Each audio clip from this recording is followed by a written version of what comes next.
안녕하세요. 한승현 교수입니다.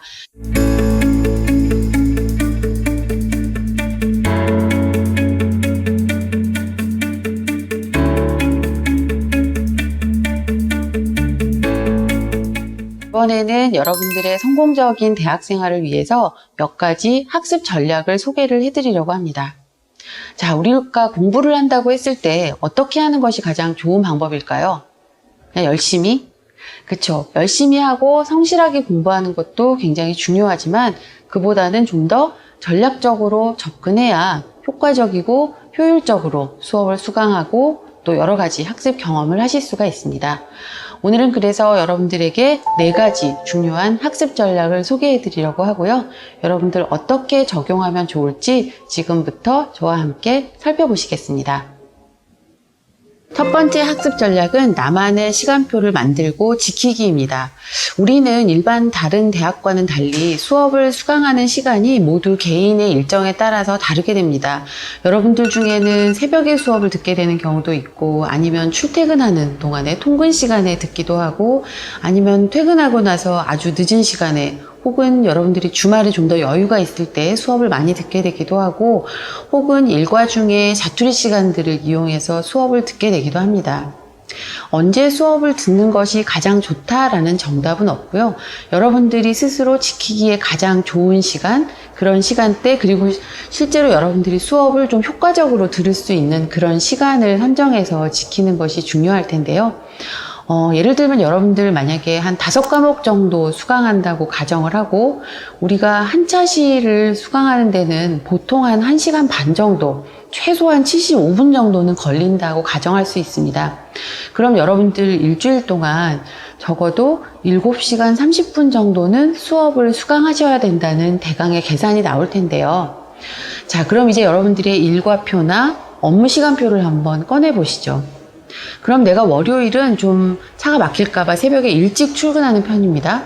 그럼 새벽에 한 7시에서 8시 사이에 1시간 정도 수업을 듣고 수요일은 조금 퇴근이 이를 수도 있어요. 그럴 경우에는 조금 저녁 9시나 혹은 그 이전부터 수업을 듣기 시작해서 한 2시간 정도 수업을 듣고 주말엔 좀 여유가 있으니까 한 3시간씩 수업을 들을 수 있다거나 그렇게 여러분들이 일과표를 한번 다 고려를 해서 여러분만의 수업 수강 시간표를 짜서 일주일 동안 한번 적용을 해보세요. 그럼 이게 현실적으로 내가 실천할 수 있는 시간표구나 이런 것들이 아마 가늠이 될 겁니다. 그렇게 되면 좀 수정하기도 하고 해서 여러분만의 학기 중 시간표를 만들고 특별한 일이 없는 한은 그 시간표대로 수업을 수강하시다 보면 더 재미있는 건 뭐냐면요. 이렇게 내가 짜여진 시간표가 있으면 나만의 리듬이 생기게 되고 오히려 내 시간표에 짜여지지 않았던 자투리 시간을 이용할 수 있는 그런 묘미도 경험하시게 될 겁니다. 막연히 시간 날 때마다 수업을 조금씩 듣겠다라고 생각하는 것보다 이렇게 시간표를 정하고 그 시간표대로 수업을 수강한다면 좀 더 효율적으로 수업을 들을 수 있을 것으로 그렇게 기대하게 되고요. 그리고 여러분 정말 바빠서 절대로 아무것도 할 수 없는 요일이라고 하더라도 적어도 10분은 내가 꼭 학교에 등교해서 수업을 10분은 듣겠다라는 그런 각오로 임하다 보면 여러분들 사실 절대 시간이 없다고 생각했던 요일조차도 리듬감 있게 아주 짧게라도 활용할 수 있게 됩니다. 그래서 수업을 짧게 듣는 요일은 있더라도 수업을 듣지 않는 날은 없도록 전략을 잘 관리한다면 아주 성공적으로 수업 수강을 하실 수 있을 것으로 기대합니다. 네, 두 번째로 소개할 전략은 어떻게 보면 여러분들에게 정말 중요한 전략이라고 할 수 있을 텐데요. 바로 노트 필기법입니다. 과목마다 조금씩 차이가 있기는 하지만 보통 교재가 선정되기도 하고요. 참고 자료들이 주어지기도 하고 그리고 또 보통은 그 강의 중에 쓰이는 그런 요약된 자료들을 교환의 형태로 여러분들에게 제공하기도 합니다. 간혹 제가 학생들을 보면 그렇게 교환을 다운로드 받아서 그게 강의 내용의 전부라고 생각하고 그 내용만을 가지고 학습하려는 그런 경우를 보긴 하는데 여러분들 그것만은 반드시 피해야 되겠습니다. 실제로 교수님의 강의를 들어보면 교환에 요약적으로 제시된 것 외에도 중요한 말씀들을 굉장히 많이 해주시는데 너무 교환에만 의존하는 건 좀 위험하겠고요. 물론 그 교환에다가 직접 교수님이 하시는 말씀을 받아 적어서 여러분만의 노트로 완성해 갈 수도 있겠지만 우리가 생각하고 표현하는 방법이 다 다르듯이 노트를 직접 하는 방법이 저마다 다 다릅니다. 그리고 주어진 교환을 기반으로 노트를 완성하는 것도 물론 좋은 방법이 될 수는 있지만 내가 만든 나만의 노트가 사실 나에게는 가장 좋은 학습 자료가 됩니다.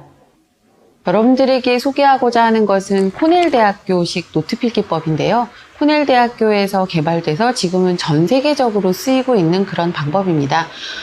실제로 노트를 한 권 구입하셔서 거기에 직접 그린 다음에 거기다 쓰셔도 좋고 아니면 여러분들이 쓰기 편한 한글과 같은 프로그램을 열어서 거기에 이제 문서를 새로 하나 만드셔서 직접 입력하시는 것도 또 좋은 방법이 될 수 있을 텐데요.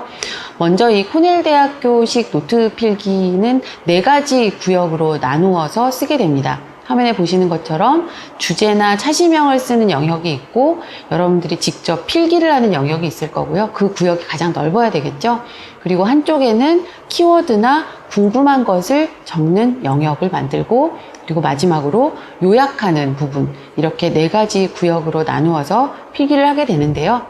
필기 영역에는 강의를 들으면서 교수님이 하시는 말씀을 정말 빠짐없이 쓰는 것이 좋은데 꼭 필기를 할 때 말을 글자 하나도 빠지지 않게 다 문장으로 옮겨 적는 것은 사실 조금 힘듭니다. 그래서 나만이 알아볼 수 있는 축약이나 기호 같은 거를 활용하는 것도 좋은 방법이고요. 키워드를 쓰실 때는 그 키워드만 딱 보면 오른쪽에 내가 필기한 내용들이 무엇인지 연상될 정도의 그런 아주 중요한 것 그리고 아니면 내가 질문을 하고 마치 거기에 답하듯이 필기 내용을 연상할 수 있는 그런 질문을 쓰는 것도 좋겠죠. 그리고 요약은 그야말로 요약입니다. 정말로 짧게 한두 줄 정도로 필기 내용을 한눈에 알아볼 수 있도록 정리하는 것입니다. 이렇게 4가지 구역으로 나누어서 쓴 노트 필기를 가장 효과적으로 활용하는 전략도 함께 소개하고 있는데요. 바로 5R 전략입니다. 첫 번째 R은 바로 여러분들 레코드, 기록하는 겁니다. 그야말로 수업 중에 듣게 되는 그런 모든 내용들을 내가 마치 기자가 인터뷰를 하고 막 그 기사를 받아 쓰듯이 그렇게 빠짐없이 작성을 합니다. 두 번째는 reduce, 축약하는 거죠. 우리가 가끔은 어떤 내용들을 요약도 해야 되고 키워드도 찾아야 되고 핵심 내용이 뭔지 파악을 해야 될 텐데 우리가 너무나 장황하게 쓴 노트를 예를 들어서 막 시험 보기 10분 전까지 내가 막 노트를 보고 있을 때 내가 줄글로 막 써놓은 것들을 보면 한눈에 안 들어오죠. 이제 그럴 때 내가 정말 핵심을 보겠다 하는 그런 의도를 가지고 그 축약 전략을 쓰는 것이 좋겠고요. 그리고 세 번째는 리사이트, 암송 전략입니다. 키워드나 이런 것들을 중심으로 이제 말로써 한번 연습을 해보는 거고요. 네 번째는 리플렉트입니다. 여러분들이 필기한 내용들을 깊이 성찰하고 돌아보고 하는 시간이 되겠고요. 마지막은 바로 리뷰, 복습하는 겁니다. 지금까지 종합적으로 정리된 그런 노트들을 보면서 이제 어떤 내용들을 내가 필기를 했었고 수업 시간에 무엇이 다루어졌는지를 돌아보면서 복습하는 전략이겠죠. 아마 여러분들 요즘 이렇게 손글씨로 뭔가를 작성해 본 지가 참 오래됐다는 생각이 드실 수도 있을 거예요. 그래서 제가 이제 문서 작성기를 활용하라는 그런 말씀도 드린 건데요.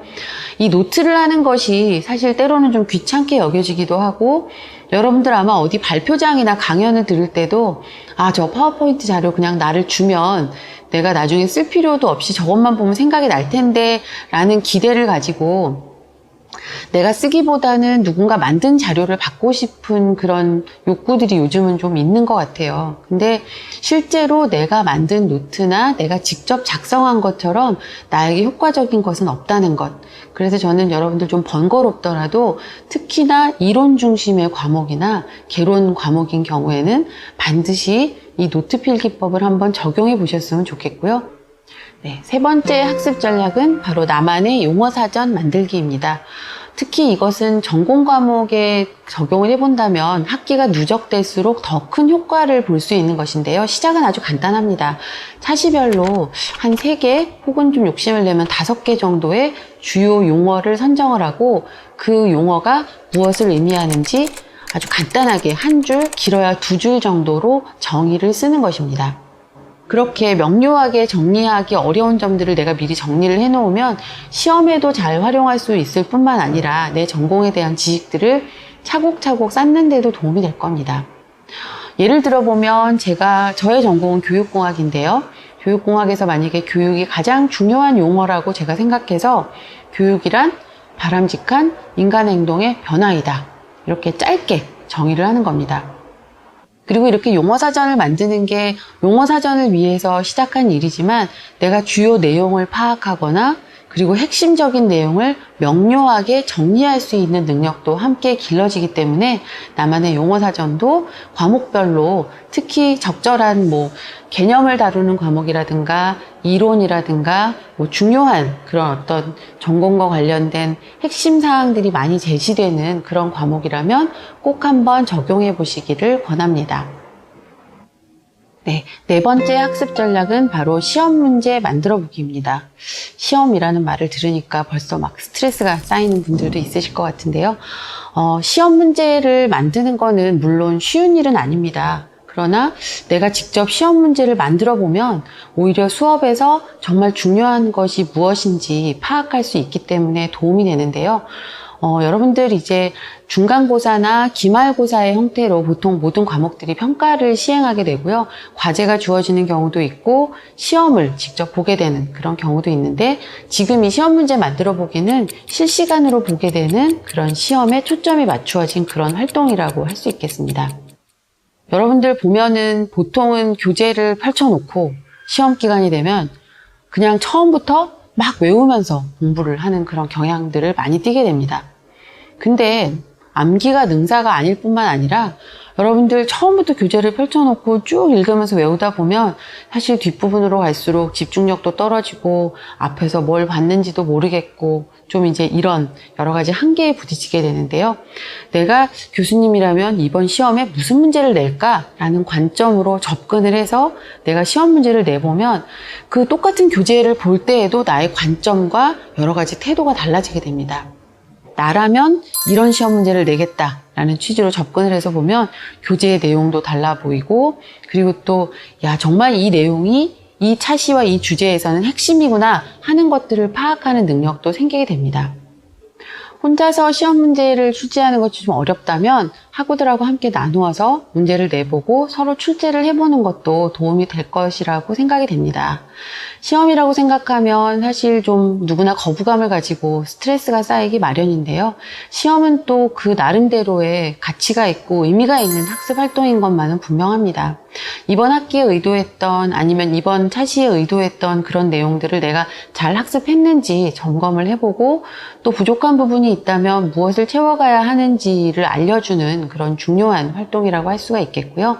그래서 시험에 대해서 무조건 이렇게 부정적으로 생각하기보다는 이 의미 있는 활동에 내가 참여한다. 그리고 시험 문제를 출제하면서 좀 더 전략가적인 입장에서 참여한다라고 한다면 여러분들 물론 스트레스가 좀 쌓이시겠지만 그래도 또 시험 문제를 출제하면서 시험에 대한 관점도 조금 바꾸어 보면 또 의미 있는 활동이 되지 않을까 그렇게 기대를 해봅니다.